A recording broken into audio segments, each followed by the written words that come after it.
วัสดีค่ะนักเรียนชั้นมัธยมศึกษาปีที่3ที่น่ารักทุกคนนะคะวันนี้นะลูกเรามาขึ้นหน่วยการเรียนรู้ที่3นะคะเรื่องคลื่นและแสงค่ะนักเรียนเห็นไหมว่านี้คือรูปอะไรค่ะแน่นอนว่าทุกคนรู้จักเนาะนั่นก็คือหลอดไฟนั่นเองนักเรียนเคยจับหลอดไฟตอนที่ยังไม่ได้ประกอบเข้าเพื่อที่จะเปิดไฟไหมคะเราซื้อมาใหม่ๆเราก็ลองจับหลอดเนาะเราจะรู้สึกว่า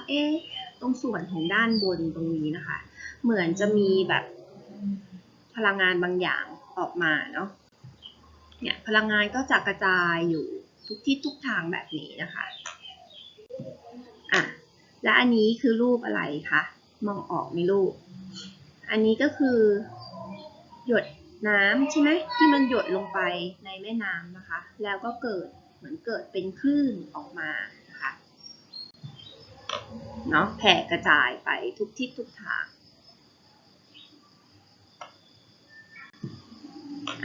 อันนี้เป็นรูปของระฆังใช่ไหมคะตอนที่ระฆังยังอยู่เฉยๆเนี่ยมีเสียงไหมคะค่ะตอนที่ระฆังอยู่เฉยๆไม่มีเสียงเนาะแต่ถ้าหากว่าเราตีระฆังนะคะก็จะมีเสียงเพราะตอนที่มันมีเสียงเนี่ยถ้าเราเอามือไปจับตัวของระฆังนะคะก็จะรู้สึกว่ามีการสั่นสะเทือนไปทุกทิศทุกทางเช่นเดียวกันค่ะคราวนี้มาดูความหมายของคลื่นนะคะคลื่นคืออะไรคลื่นตัวนี้นะคะก็คือการรบกวนซ้ำๆหรือการเคลื่อนที่แล้วก่อให้เกิดการถ่ายโอนพลังงานแบบผ่านตัวกลางหรือไม่ผ่านตัวกลางก็ได้ค่ะคลื่นที่ถ่ายเทผ่านตัวกลางนะคะผ่านตัวกลางเนาะก็คือคลื่นกลค่ะส่วนคลื่นที่ถ่ายเทโดยไม่ผ่านตัวกลางนะคะหรือไม่ต้องอาศัยตัวกลางนะคะก็คือคลื่นแม่เหล็กไฟฟ้านั่นเองค่ะมาดูกิจกรรมของเรานะคะคลื่นกลเกิดได้อย่างไรและมีลักษณะอย่างไรนักเรียนดูในเมื่อคลื่นนะคะเป็นการย้ายถ่ายเทพลังงาน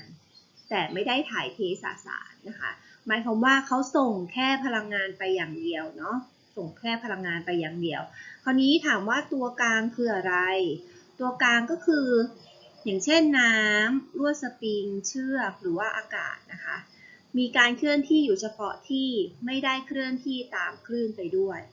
เนาะอย่างเช่นหยดน้ำอย่างเงี้ยค่ะพอน้ำหยดไปคลื่นก็แผ่กระจายไปนะคะน้ำก็ยังอยู่เฉพาะที่ของน้ำเหมือนเดิมที่เคลื่อนที่ไปนะเป็นคลื่นเนาะแผ่กระจายออกไปหรือแม้แต่สปริงนะคะรูปนี้คือสปริงใช่ไหมเขาดันมือไปข้างหน้านะคะตัวของคลื่นเนี่ยก็เคลื่อนที่เราจะเห็นได้ว่าอันเนี้ยจะเป็นส่วนขยายเนาะอันนี้ก็เป็นส่วนหดนะคะแล้วก็สลับกันขยายหดแบบนี้ไปเรื่อยๆนะคะตัวของสปริงยังอยู่ที่เดิมแต่ตัวที่เคลื่อนที่ก็คือคลื่นนั่นเองนะคะมาดูชนิดของการแบ่งตามการอาศัยตัวกลางนะคะถ้าพูดถึงตัวกลางก็จะมีอยู่2ตัวเนาะก็คือคลื่นกลกับคลื่นแม่เหล็กไฟฟ้าแน่นอนคลื่นกลเนี่ยต้องอาศัยตัวกลางนะคะแต่คลื่นแม่เหล็กไฟฟ้าคือไม่อาศัยตัวกลางค่ะคราวนี้มาดูคลื่นกลนะคะสรุปแล้วคลื่นกลก็คือคลื่นที่ต้องอาศัยตัวกลางในการถ่ายโอนพลังงานเนาะยกตัวอย่างเช่นคลื่นในเส้นเชือกนะคะคลื่นในลวดสปริงคลื่นน้ำคลื่นเสียงเนาะสามารถแบ่งได้2ชนิดนะคะถ้าแบ่งตามลักษณะการเคลื่อนที่ของอนุภาคของตัวกลางนะคะอันแรกก็คือคลื่นตามยาวคลื่นตามยาวเนาะส่วนใหญ่จะเป็นคลื่นในเส้นลวดสปริงนะคะจะเห็นได้ว่าทิศทางการเคลื่อนที่กับอนุภาคเนี่ยอยู่ในทิศเดียวกันเนาะทิศทางการเคลื่อนที่ก็เราผลักสปริงไปข้างหน้าใช่ไหมคะแล้วอนุภาคก็เคลื่อนที่ไปข้างหน้าเช่นเดียวกันแบบนี้เขาเรียกว่าคลื่นตามยาวค่ะตัวต่อมาก็คือคลื่นตามขวางนะคะคลื่นตามขวางเขาบอกว่าทิศทางการเคลื่อนที่กับทิศทางการเคลื่อนเอาใหม่ค่ะทิศทางการเคลื่อนที่ของคลื่นเนาะกับทิศทางการเคลื่อนที่ของอนุภาคของตัวกลางนะคะจะตั้งฉากกันเนาะจะตั้งฉากกัน ถ้าเป็นแบบนี้ก็คือเป็นคลื่นตามขวางเป็นคลื่นตามขวางนะคะจะเห็นได้ว่าทิศทางการสะบัดหรือการเคลื่อนที่ของอนุภาคเนี่ยตั้งฉากใช่ไหมคะแต่ทิศทางการเคลื่อนที่ของคลื่นเนี่ยไปข้างหน้าแบบนี้ค่ะมันก็เลยตั้งฉากกันเนาะมันก็เลยตั้งฉากกันถ้าทิศทางการเคลื่อนที่ของอนุภาคตั้งฉากกับทิศทางการเคลื่อนที่ของคลื่นแบบนี้นะคะเขาเรียกว่าคลื่นตามขวางค่ะมาดูถ้าแบ่งตามการสั่นของอนุภาคเนาะคลื่นตามยาวเมื่อกี้ครูบอกไปแล้วรอบหนึ่งนะคะคือตัวกลางเนี่ยจะอยู่ขนานกับทิศทางการเคลื่อนที่ของคลื่นเนาะแบบนี้เลยยกตัวอย่างเช่นคลื่นเสียงนะคะหรือคลื่นที่เกิดจากการอัดและขยายตัวในขดลวดสปริงนั่นเองค่ะแบบนี้เนาะส่วนคลื่นตามขวางเห็นไหมก็คือคลื่นที่มีการสั่นอนุภาคในแนวตั้งฉากกับทิศการเคลื่อนที่ของคลื่นนั่นเองนะคะถ้าเกิดว่าเรายกเส้นเชือกเห็นไหมยกเส้นเชือกขึ้นอย่างเงี้ยค่ะมันก็จะสะบัดขึ้นสะบัดลงแบบนี้เนาะกลายเป็นคลื่นนะคะก็จะทำให้อนุภาคของตัวกลางเนี่ยตั้งฉากกับทิศการเคลื่อนที่ของคลื่นทันทีแบบนี้เขาก็เลยเรียกว่าคลื่นตามขวางค่ะยกตัวอย่างเช่นคลื่นในเส้นเชือก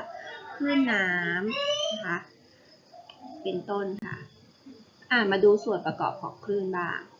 ส่วนประกอบของคลื่นนะคะตัวแรกความยาวคลื่นเนาะความยาวคลื่นนักเรียนเห็นสัญลักษณ์ตัวนี้ไหมสัญลักษณ์ตัวนี้นะคะตัวเนี้ยถ้าครูเอามาเขียนใหญ่ๆเนาะมันก็คือตัวนี้ค่ะตัวนี้เขาเรียกว่าตัวแลมด้านะคะแลมด้าก็คือความยาวคลื่นนั่นเองนะคะความยาวคลื่นก็คือเท่ากับระยะจากสันคลื่นคือจุดที่สูงที่สุดของคลื่นเขาเรียกว่าสันคลื่นนะคะจากสันคลื่น1ไปยังสันคลื่น1อย่างเงี้ยค่ะเขาเรียกว่าความยาวคลื่นหรือจากท้องคลื่น1ไปยังท้องคลื่น1แบบนี้ก็คือความยาวคลื่นเหมือนกันนะคะก็คือแลมด้าเหมือนกันแบบนี้เนาะมีหน่วยเป็นเมตรนะคะมีหน่วยเป็นเมตรตัวต่อมา amplitude amplitude ก็คือการกระจายสูงสุดที่อยู่จากแนวสมดุลนะคะหรือพูดง่ายๆก็คือความสูงเนี่ยความสูงของคลื่นเนาะความสูงของคลื่นตัวนี้นะคะวัดจากแนวสมดุลนะคะตัวนี้ก็คือตัว amplitude ค่ะใช้สัญลักษณ์แทนด้วยตัว A ค่ะตัวต่อมาไหนสันคลื่นเมื่อกี้ครูพูดไปแล้วนะคะสันคลื่นก็คือตำแหน่งที่สูงที่สุดของคลื่นค่ะและท้องคลื่นนะคะท้องคลื่นก็คือตำแหน่งที่ต่ำที่สุดของคลื่นค่ะมาดูความถี่บ้างความถี่ก็คือจำนวนลูกคลื่นที่เกิดขึ้นที่แผ่ออกไปจากแหล่งกำเนิดภายใน1วินาทีนะคะมีหน่วยเป็นรอบต่อวินาทีหรือว่าเฮิร์ตเนาะเราเนี่ยจะคุ้นกับความถี่ที่มีหน่วยเป็นเฮิร์ตใช่ไหมคะคลื่นความถี่ 94.5 เมกะเฮิรตซ์แบบนี้นะคะซึ่งความถี่นะคะก็ใช้สัญลักษณ์ก็คือตัว f เล็กนั่นเองค่ะและตัวต่อมานะคะก็คือคาบหรือว่า period นะคะ period จะใช้สัญลักษณ์เป็นตัว t ใหญ่ค่ะก็คือช่วงเวลาที่อนุภาคสั่นครบ1รอบเนาะจริงๆเนี่ยความถี่กับคาบเขาเป็นส่วนกับของกันและกันนะคะเขาบอกว่าจากความหมายของอันนี้เนาะ f เท่ากับจำนวนลูกคลื่นที่เกิดขึ้นใน1หน่วยเวลาใช่ไหมคะก็คือ f เท่ากับเศษ1ส่วน t แบบนี้ส่วนคาบคือช่วงเวลาที่ตัวกลางสั่นครบ1รอบนะคะหรือช่วงเวลาที่คลื่นเคลื่อนที่ได้ระยะทางเท่ากับ1ความยาวคลื่นนะคะมีหน่วยเป็นวินาทีนะตัวของคาบนะคะซึ่งสูตรของคาบก็คือ t เท่ากับเศษ1ส่วน f นั่นเองค่ะมาดูคุณลักษณะเชิงปริมาณของคลื่นนะคะอย่างที่เราพูดไปแล้วเนาะเมื่อกี้ความยาวคลื่นนะคะหรือว่าเวฟเลทเนาะเราใช้สัญลักษณ์คือตัวแลมดานะคะแอมพลิจูดนะคะตัว A ใหญ่นะคะความถี่ก็คือตัว F เล็กนะคะแล้วก็ค่า period นะคะก็คือตัว T ใหญ่ค่ะ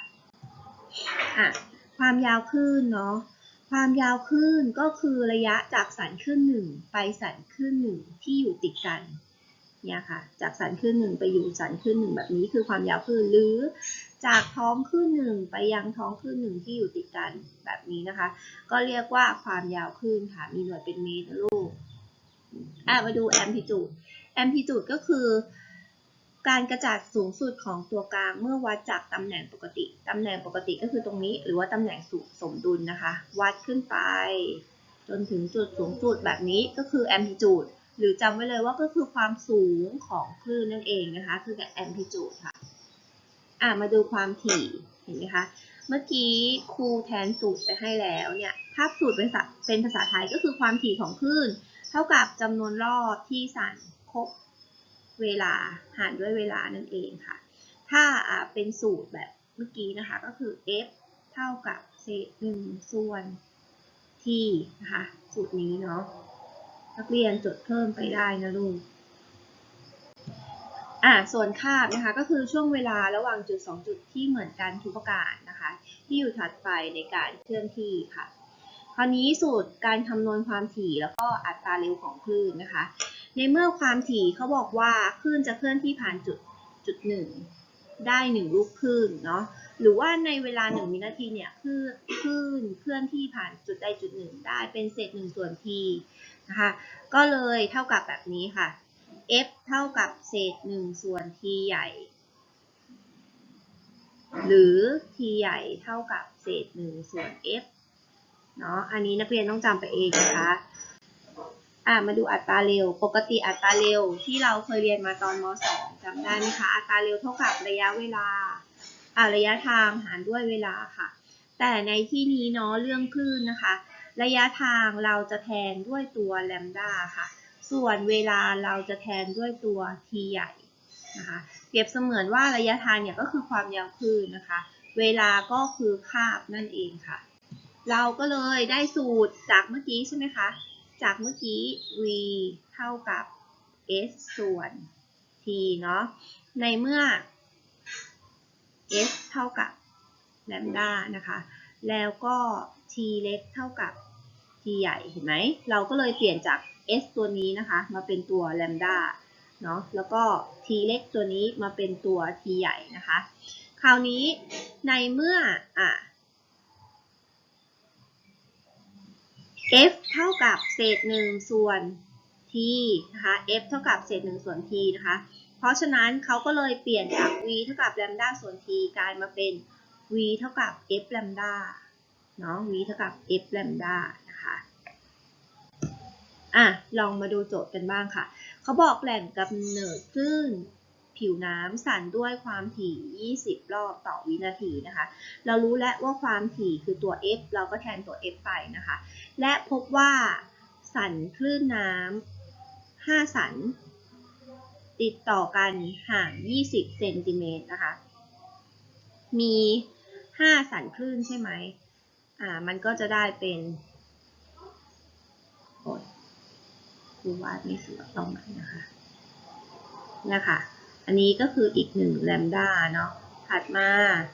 อันนี้ก็คืออีก1แลมด้านะคะและถัดมาอันนี้ก็คืออีก1แลมด้ามีทั้งหมด4ตัวใช่ไหมคะเราก็เขียนเลย4แลมด้าเนี่ยเท่ากับนี่เขาบอกว่าห่างกัน20เซนติเมตร20เซนติเมตรนะคะถ้าแลมด้าเดียวล่ะแลมด้าเดียวก็เท่ากับ20ส่วน4ก็เท่ากับ5เซนติเมตรแบบนี้นะคะเขาอยากจงหาอัตราเร็วของคลื่นนะคะโดยที่มีความถี่มาแล้วใช่ไหมสูตรหา v นะคะ v เท่ากับ f แลมด้า v เท่ากับ f แลมด้านะคะ f ของเราคือ20รอบต่อวินาที20รอบต่อวินาทีนะคะคูณด้วย5เซนติเมตรเนาะคูณด้วย5เซนติเมตรนะคะเราก็ต้องเปลี่ยน